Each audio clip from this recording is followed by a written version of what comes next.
My name is Jason. My name is Tom. And this is Fear of a Black Dragon, an old school RPG podcast. And in this episode, we try some chaotic spelunking with a visit to the Keep on the Borderlands. Our first segment is the Basic Crawl. So, Dungeon Module B2, the Keep on the Borderlands, is an introductory module for D&D character levels 1 to 3, written by none other than Gary Gygax, and it was included in the D&D basic set from 1979 to 1983. So if you bought D&D in those days as a beginner, this was the adventure that you got with it. The art inside is by Dave LaForce, Errol Otis, and Jim Rosloff. So plunging right into what's inside it, it begins with an introduction that tells you this module has been designed to allow 6 to 9 player characters of first level to play out many adventures, gradually working up to second or third level of experience in the process. It contains a lot of notes for the DM at that point, including a recap of certain D&D rules, such as determining your armor class, how combat works, and even real basics like dice notation. You know, a D6 is a 6-sided die, a D8 has 8, and so on. Then it has broader advice on things like how to be an effective dungeon master, timekeeping, kind of an obsession of Gary Gygax's, I think, and dividing treasure and computing experience. And then it tells you how to prepare to use the module itself and gives a broader background to the scenario. The next section is just entitled Start and gives you the scene as the player characters approach the keep, which has no name as far as I could tell in the module. It's just the keep.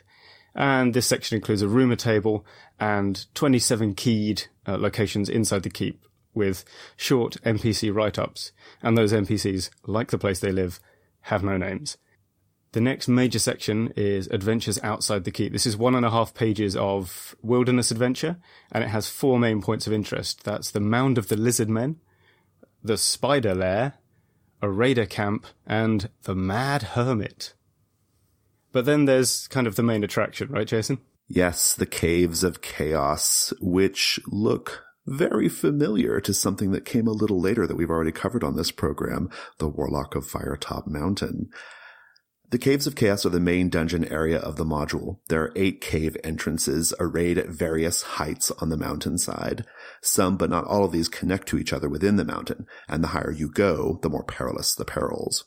Introductory notes include paragraphs on tribal alliances and warfare among the monsters, as well as the monsters learning from experience. There are 64 keyed locations separated according to their nearest entrance. Each forms a sort of mini-dungeon within the larger complex. These little mini-dungeons are the Kobold Lair, the Orc Lair, several Orc Lairs actually, the Goblin Lair, the Ogre Cave, the Hobgoblin Lair, the very dangerous Shunned Cavern, the Bugbear Lair, Caves of the Minotaur, which is a sort of like natural cavern structure and has a sort of magical confusion aspect to it, the Knoll Lair, and the Shrine of Evil Chaos. Right, and after that, the book is rounded out with a series of appendices of use to the beginning gamer, which is random NPCs, how to design floor plans, tips for the players rather than the DM. Then there's a glossary of vaguely medievalish terminology such as parapet, fen, or amulet. And then the final appendix material consists of maps of the keep, countryside, and Caves of Chaos. And there's also a rules reference across a couple of pages with the key rules for basic D&D that Gary presumably thinks that you would need most often. Well, so why don't we just go right into things that we liked about the Keep on the Borderlands? This module is nearly 40 years old at this point, and for an American, 40 years is a long time. And so I think it qualifies as a historical document in some sense. And I think as a historical document, the Keep on the Borderlands is intensely interesting to me for different reasons. I feel like in some ways it seems as if the entire hobby sprung forth from the pages of the Keep on the Borderlands. Okay. There are so many cultural truisms and tropes, I guess, about the hobby that are kind of contained within its pages. And there's also really like interesting sense of this is the beginning of something really cool and new, this role-playing game thing, right? I mean, I know there was stuff that came before this, but like you said at the top, Tom, like this was an included adventure for a lot of people's first experience with D&D. And so this is what many, many people like cut their teeth on, right?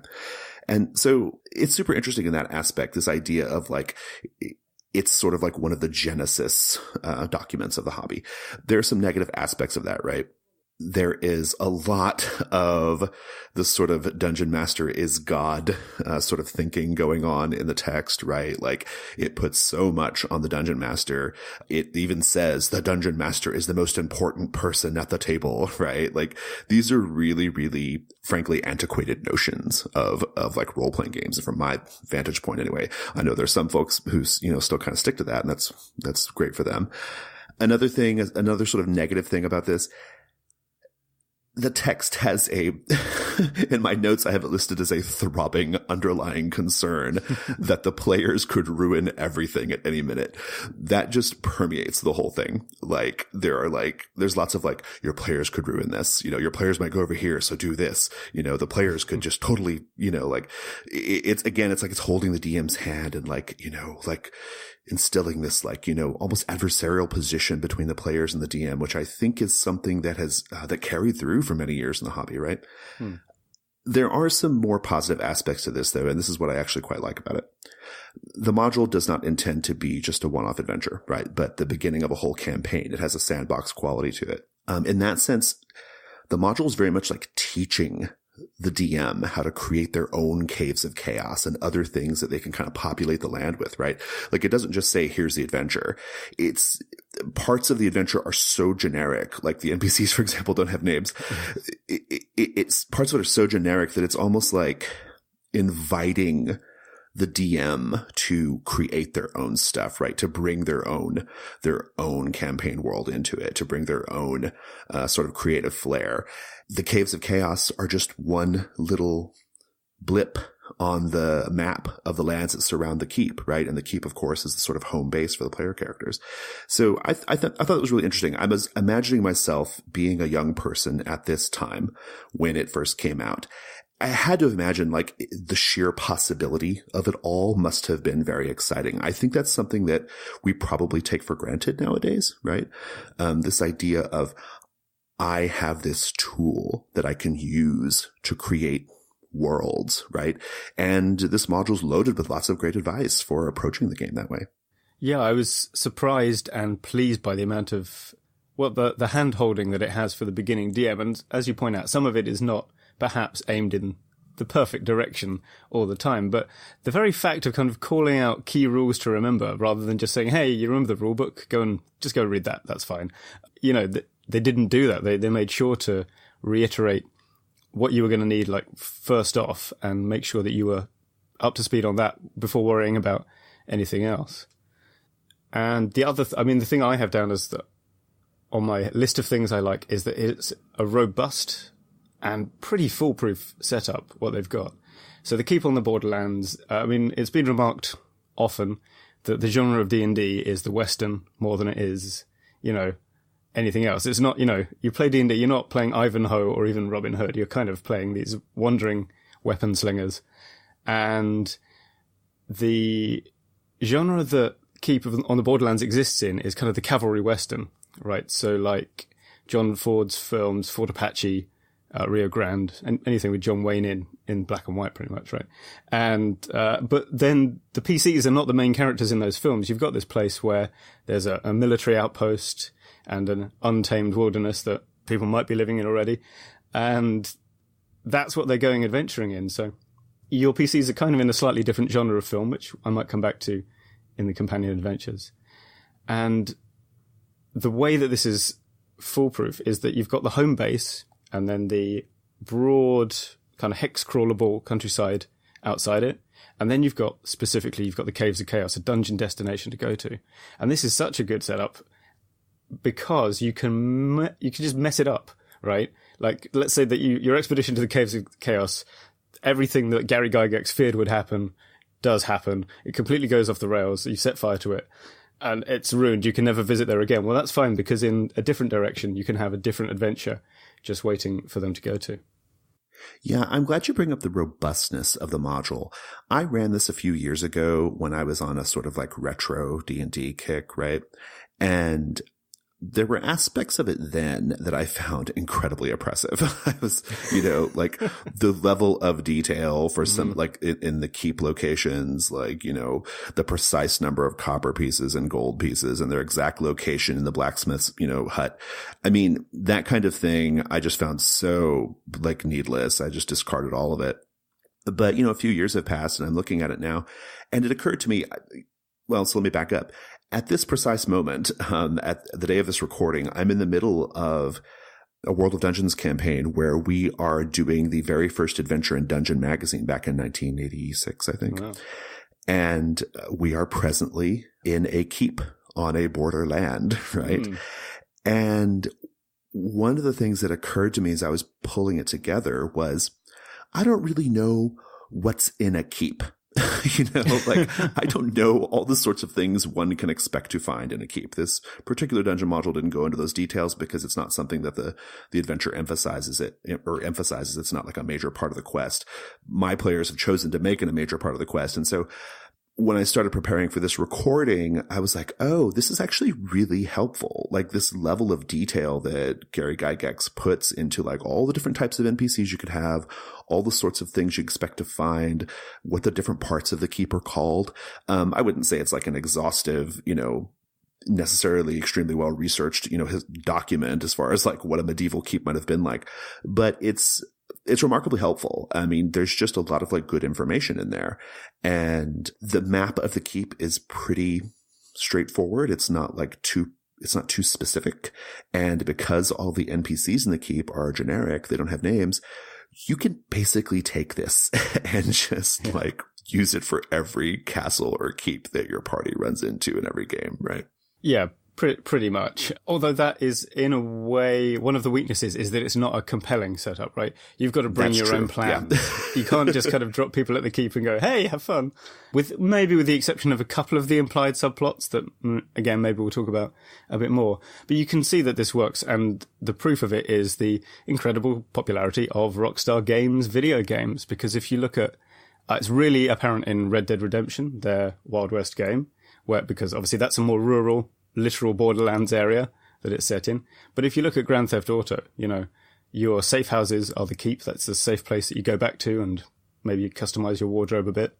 Then the wilderness stuff is when you just go out cruising around stealing cars.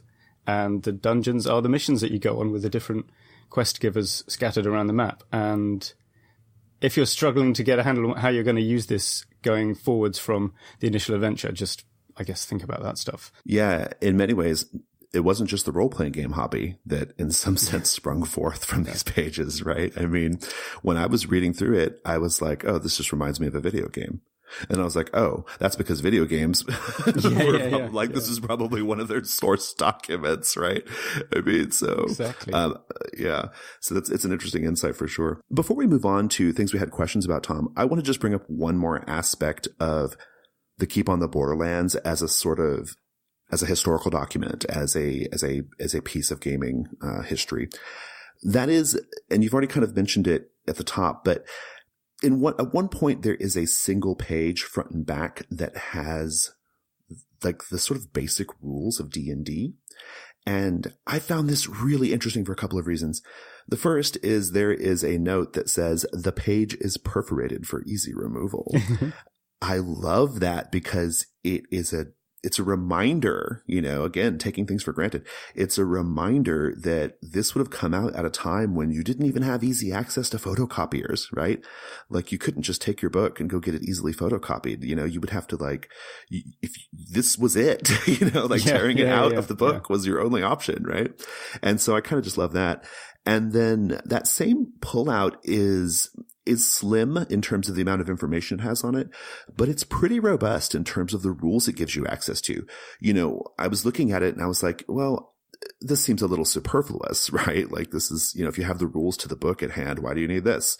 But then I was like, well, you know what? I'm speaking as someone who has easy access to PDFs of rules, right? Like it's really easy to get a copy of the rules nowadays. Even if you can't afford the physical book, you can probably get a PDF somewhere for free or little money, right?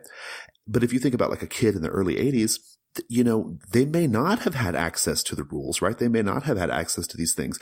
They may just have the Keep on the Borderlands and need to make it work, right? Right. And in that sense, there's enough on there to like get you going, right? Like to actually like run it, right? Even the spells that are listed there, you could just kind of wing it, right? Like you wouldn't have to have the exact text. Yeah, you could figure out what they did. And in fact, now that you mentioned this, I've just remembered while I was looking at this section, reading it, I had a little kind of moment of Satori as I thought, wait a second. This is World of Dungeons. And right. Oh my God. I had that exact thought. I was like, this is just World of Dungeons, right? I had that exact thought. I was like, this is, like it's so funny you say that. I had the exact same thought. I was like, I could just totally take this and run it, right? Yeah. Like I don't need to know the exact text of the spells. I don't need to know the precise stats of anything, right? Like it's enough just to have these little bits of information and we can go, Yeah. Anyway, I thought that was kind of cool. And let's talk about things we had questions about. I'll kick off real quickly just because mine is small and kind of trivial. And it's not even a question because I actually know the answer. But in the Keep, there is a bank and there's a bank vault in this bank. The door to the vault is heavily trapped. And within the vault, there are 12 compartments where presumably people who have made deposits are keeping their valuables. And each of those 12 compartments is also trapped. 11 of the 12 compartments contain treasures, valuables. There's one, though, that has 4 pit vipers in it. And like, I just find this is just so weird to me. It's just so completely weird. It's so obvious that these pit vipers exist in this bank vault just because the player characters might someday try to rob the bank vault. Yeah. It is otherwise an entirely bizarre and totally inconvenient, like, security system to have these 4 pit vipers buried in the vault, right? Because you got to feed them, which means you have to like disarm all the traps long enough to do that. Like, presumably you'd have to do it every few days. It's just so weird and bizarre. Yeah. I mean, ordinarily I'd say Indiana Jones, but this was written before that came out, so that can't be the answer. So. Obviously, Indiana Jones sprung forth from the pages of Keep on the Borderlands as well. I guess so. Anyway, I just like had this like total like, wait, what moment when I was reading through it. I was like, yeah, anyway. Sometimes the conceits of the sort of genre that we're playing in, the game that we're playing, lead to some weird results. But I think you have more substantive, interesting questions, right, Tom? Well, I mean, one would hope. So my first question is a personal one to you. What's your history with the Keep on the Borderlands? Because for me, I come in from a non-D&D origin story. Is that the phrase I want? It is now. I like this. There's no nostalgia thing with this for me. But yeah, I know it was formative for a lot of people. Is that the case with you? No, yeah. I came into D&D during second edition AD&D. It was not my first role-playing game, but it was the first edition of D&D that I played. And the Keep on the Borderlands was nowhere on my radar. It would have already been old news, in fact, by then, but not old enough to be like, quote, classic, right? We were so focused on, Spelljammer and Ravenloft and all those other like wild settings that kind of define 2E. Why would you want to do the Keep on the Borderlands when you can do Planescape, right? So it was just nowhere on my radar. I didn't really even discover the Keep on the Borderlands as something I would be interested in until I came back to RPGs, like around 2012, 2013. Okay. And I, in fact, ran it, like I said, a few years ago, and it was okay. Yeah, it's fine. Yeah. Yeah, it was fine. I mean, it was just, I was not using it as this sort of like sandbox campaign starter as I think it's intended to be used. And so its sort of like utility was not super apparent to me when I ran it. Yeah, I can see that. And then my other question is, I found the text of this a trifle dry. So, I mean, do you agree? And if yes, like what do you do with it? I don't think it was as dry as the Warlock of Firetop Mountain, which okay, fair. Was damn painful at times for me to read. It is overall fairly dry. I mean, it does have a sort of like technical manual feel to it at times. I think a lot of the older modules do.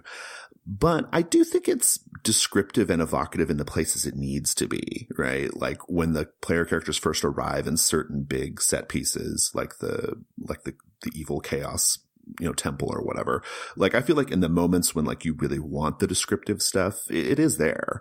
But yeah, probably 80% of it is, pretty dry. I agree. Yeah. Yeah. I guess you sort of prep a little list, real or mental, of dungeon imagery that you want to call on as you go along, and that would cover it, I guess. Get you some companion adventures, right? Yeah. Well, that's all I've got. Shall we do Chain Lightning? Yeah, let's go for it. Okay, I guess it's me. My number one is there are a few implied stories in the background of things scattered around the module, such as the Pit Vipers, who put them there. But the one I like is the implied story of the merchant, his wife, and their entourage, whom you can discover captive inside the Caves of Chaos. I like the rules for camping outdoors and how you determine if there are encounters. It's basically like a little simple D6 roll that kind of scales up and down based off how close you are to a certain point in the wilderness. I just thought it was really simple and elegant. Nice. My second one is, actually I said this already, I've ruined it. It's the recaps for beginner GMs of the main rules that you need to remember. But I guess I like it so much I've mentioned it twice in the same podcast. I'm going to say the setup of the false rumor about the goblin surrender language, like the words that it says when it's surrendering. I can't remember what the words are, but basically this rumor leads you to believe that when the goblins say this thing, they're surrendering. And then later on in the dungeon, the goblins say this, and you might think, I suppose, that they're surrendering, but they're not. They're calling for help because it's actually their alarm call. I thought that was just a clever touch.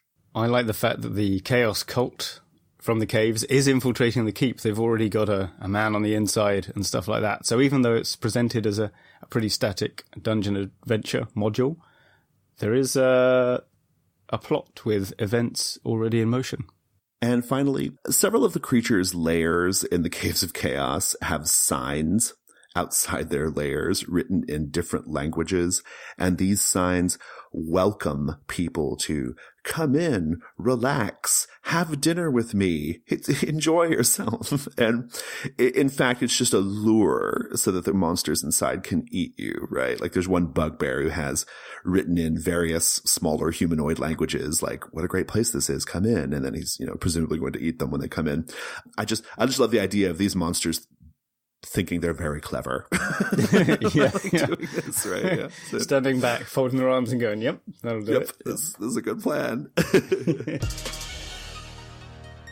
It's the Expert Delve. Tom, what are we talking about today? We are talking about the use of the Labryinth move, invented by one J. Cordova, it says here. I don't know if you use that. And how you can combine that with this module in particular, but perhaps dungeon and wilderness adventures in general. I'm excited to talk about this. Yes, I made the Labryinth move for Dungeon World. I did not make these notes though, so when I saw your notes here, Tom, I was really excited. Have you been using it in that way, like in your own campaigns? Yeah, I mean these quotes in the notes are directly from my GM screen Google Doc. So yeah. Nice, cool, awesome, cool. All right, well, so set it up for us. Yeah, sure. So let's just read through the basic move. It's kind of laid out for Dungeon World and or World of Dungeons, but you can convert it to anything pretty much if you're willing to use it at mixed levels of success. So this is the move that I used for when the party went out of the keep and went into the jungle surrounding it, looking for the entrance to the Caves of Chaos.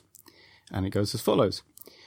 When you look for the Caves of Chaos in the wilds around the keep, describe how you do it, and then roll plus an appropriate stat. On a 12 plus, hold 2. On a 10 plus, hold 1. On a 7 to 9, hold 1, but you also encounter a threat. On a miss, you encounter a threat. And then I've got it in brackets here because I'm pretty sure I deleted it immediately after setting off. On a 1 to 2, also lose or hold. And then the second bit is... 1 to 3, yeah. Oh, 1 to 3, sorry. If multiple party members navigate in turn, their hold is pulled together for the entire party. To find something useful or valuable, spend 1 hold and describe the area it is found in. You may spend 3 hold at any time to find the entrance to the Caves of Chaos. Yeah, that's a pretty good adaptation of the move. I originally wrote it to abstract per se labyrinths in Dungeon World.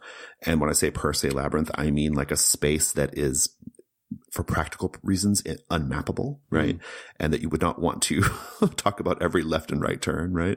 And also a space where you could get legitimately lost. And that bracketed bit that's where that comes from. This idea of you could get so hopelessly lost that all the progress you've been making is just out the window, right? I can see why you might cut that out for this particular like sort of wilderness scenario, because you can't get totally lost in the wilderness, right?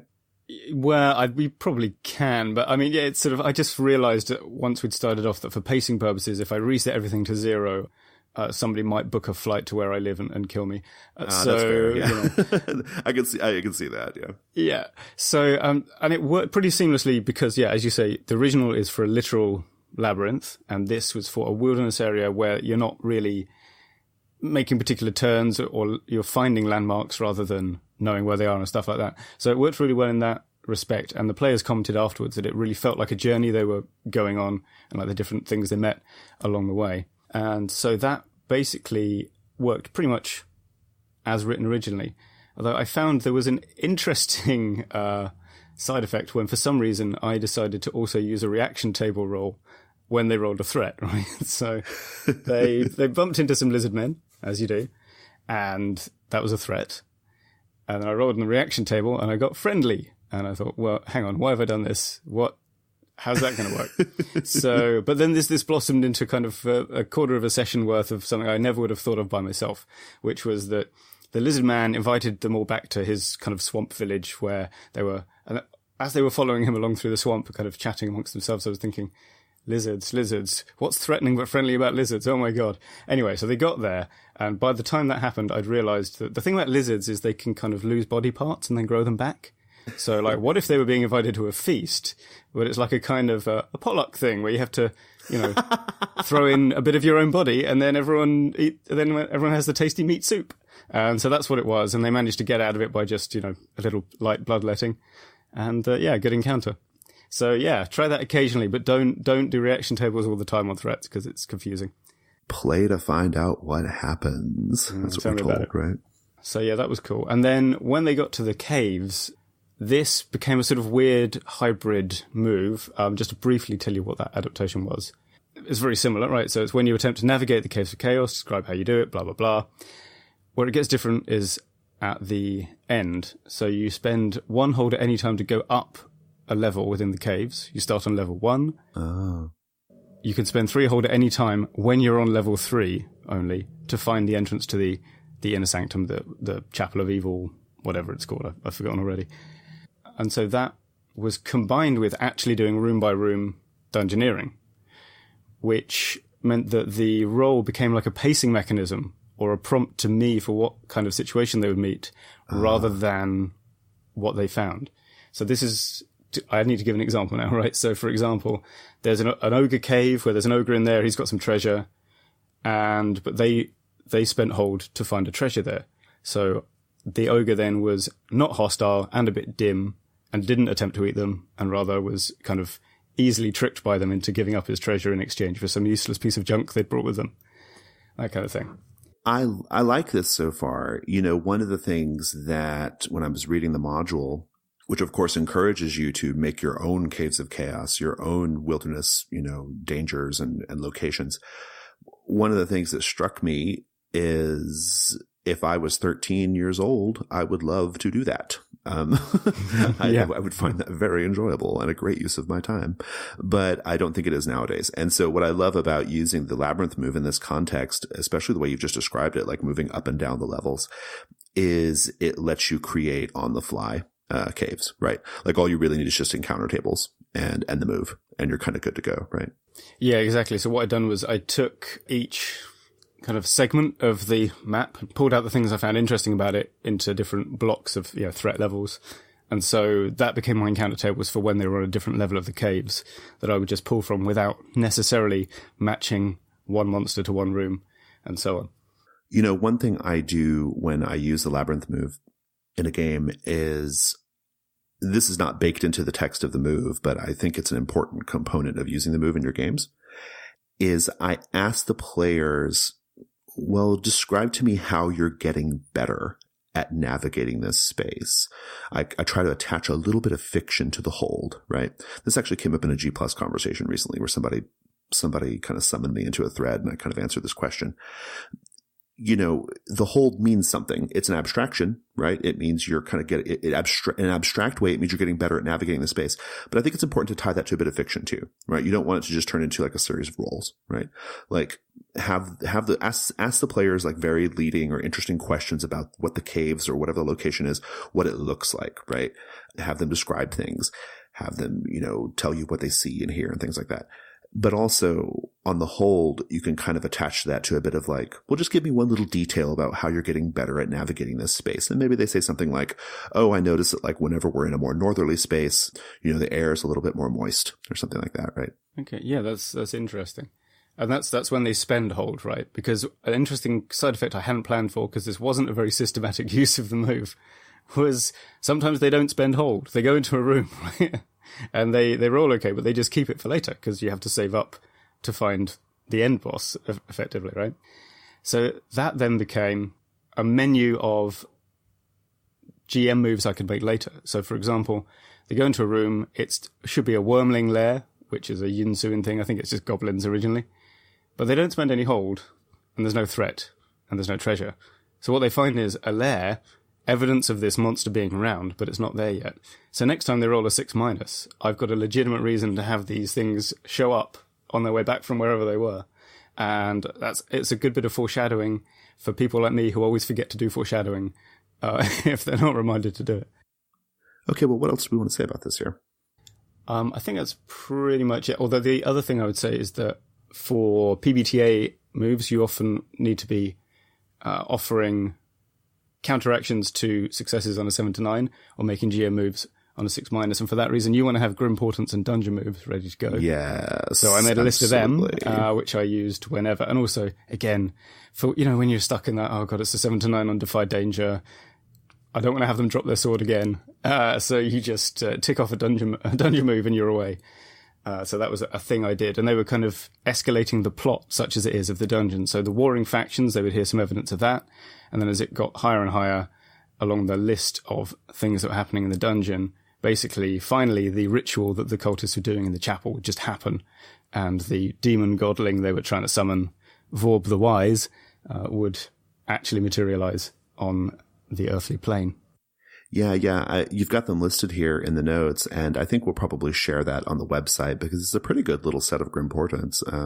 What I find actually really interesting about these notes, and it's pretty extensive, so I'm not going to read them on the air, I don't think, but like summoning the demon and stuff, like that wasn't part of the original module, right? Like you've definitely jazzed it up a bit, right?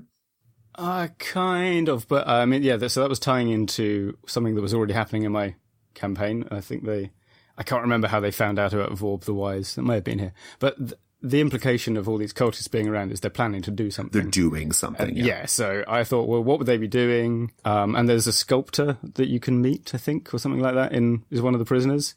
So I thought, what would they need him for? Obviously making a sculpture. So that was what I decided they would do.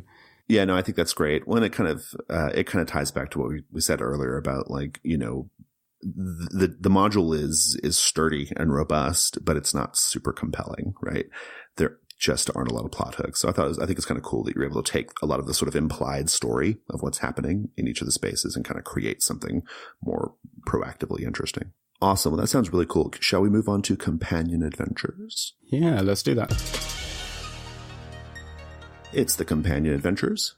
Tom, why don't you start? Okay, I will. I have a couple of other role-playing game products to mention, which are, beginning with Return to the Keep on the Borderlands, which is a thing TSR made as an anniversary product for this, and I did not read it extensively because I was not reviewing that module for this podcast, but I skimmed through it, and I will note that if you fancy dropping $5 on a PDF with a much more readable colour map of the Keep and the Caves of Chaos, this would be the thing to get. It's available on drive-thru. And the NPCs have names, if that was a thing that bothered you about the original.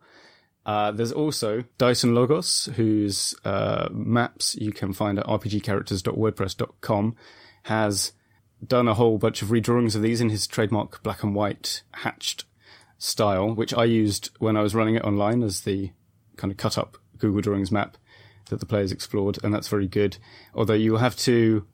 he doesn't directly say keep on the Borderlands in any of the posts featuring the map, so you have to kind of figure out what the correct tag is there.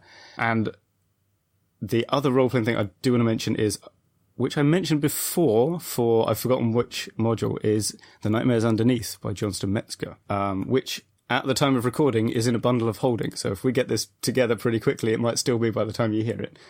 But there's also a free version you can just download anyway.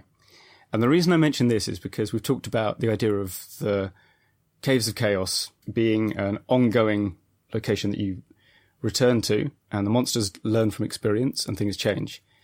Now, the Nightmares Underneath has a particular subsystem in it, which is about developing what happens in a nightmare incursion, which is the game's version of why dungeons are around, when the players aren't looking. So the first time they find the dungeon, it's as written. And then when they go away, things will happen. New levels will emerge. New different things will spawn. The monsters inside it will kind of come out from the upper levels and hassle the local townsfolk and villagers. And it's a nice little method that you can just use to quickly go through. And it's like a fun little mini game for the GM to do, of developing the dungeon and getting more out of it that way. Super cool. My companion adventures are both music recommendations. Now, listeners of this podcast will know that when it comes to retro fantasy, I almost always lean on synthwave music. Synthwave. But synthwave music is actually really more of like a mid to late 80s sort of aesthetic, right? Or sort of vibe. And I think the Keep on the Borderlands wants something a little bit more like 70s fantasy. And so I'm going to recommend the soundtrack to the 1977 animated film Wizards, particularly track number 2, The Story Begins. That's a 7-minute track that just sounds like Keep on the Borderlands to me. Cool. I have another music recommendation, which is a little bit more back in the synthwave direction, actually, but it's different. I've recently discovered a subgenre called dungeon synth. I'm not too deep into it yet, so I don't know if this has legs or not, but I did find one particularly nice dungeon synth track by an artist named Thangorodrim, which, I mean, come on. And the track is called Tower Nu Fwyn. I will have a link to the YouTube, but it's really cool. I think it's best. Yeah, it's got the this sort of like electronic synthy vibe with like a really distinct like fantasy elements, like beating drums and sort of antiquated stringed instruments and things like that. Nice. Well, my final companion adventure is film. Well, it's two films that I think will provide a good inspiration for the sort of adventures your heroes will be going off on. So I mentioned that the setting is like in a cavalry western, but the heroes are not those guys. They're not the US Army riding to the rescue of those poor benighted settlers. It's instead, I think they're more like the picaresque characters that you'll find in the 1950 James Stewart vehicle Winchester 73, which is about this super great rifle or whatever. I don't know. I know nothing about guns. I don't know how accurate that is. But anyway, everyone wants this particular gun, and it sort of passes through various different people's hands as the plot goes on. And there's lots of like riding long distances to teeny tiny outposts and getting in scuffles and having shooting contests and all that kind of stuff. And then for more recent vintage in 2015, there was Slow West, which, if you really hate art film kind of things, do not watch this movie. It's called Slow West, okay? And it is a bit slow. It's often farcical and stars Michael Fassbender. Well, co-stars Michael Fassbender as an Irish bounty hunter. And it's about this kid who's crossing the countryside trying to catch up with the love of his life. And then a whole series of hilarious and terrible things happen. And yeah, that again, I think is kind of the genre that this wildernessy D&D is in. Awesome. Well, listeners, that's our show. If you want to get in touch with us, we can be found on our G Plus community for the Gauntlet. Just go to the community section of G Plus and search for the Gauntlet. You will find us there. We are on Twitter at Gauntlet RPG. We have a website, gauntlet-rpg.com. And if you'd like to support Fear of a Black Dragon, please do so at patreon.com/gauntlet. Support it monetarily, that is. Tom, thank you so much. Thank you, Jason. Oh, hey, Tom, before we go, well, let's just say I'm having something of a crisis about the name of this show. I think it just can't hold for much longer. It's just awful. Do you have anything, I don't know, ideas for what else we could call it? Well, I'm glad you asked, Jason, actually, because I've taken some of the massive podcast money that we've been raking in from this endeavor, and I invested it in a kind of ad consultancy, and they've come back to me with a couple of names that I think you are going to find are tip-top. I am ready to be pitched. Let's do it. Yeah, okay. Well, they've done a couple. I'll just give you two now, and the rest are sort of in a planning document. Okay, number 1, Run DMG. Number 2, Dungeon Master Flash and the Formian Hive.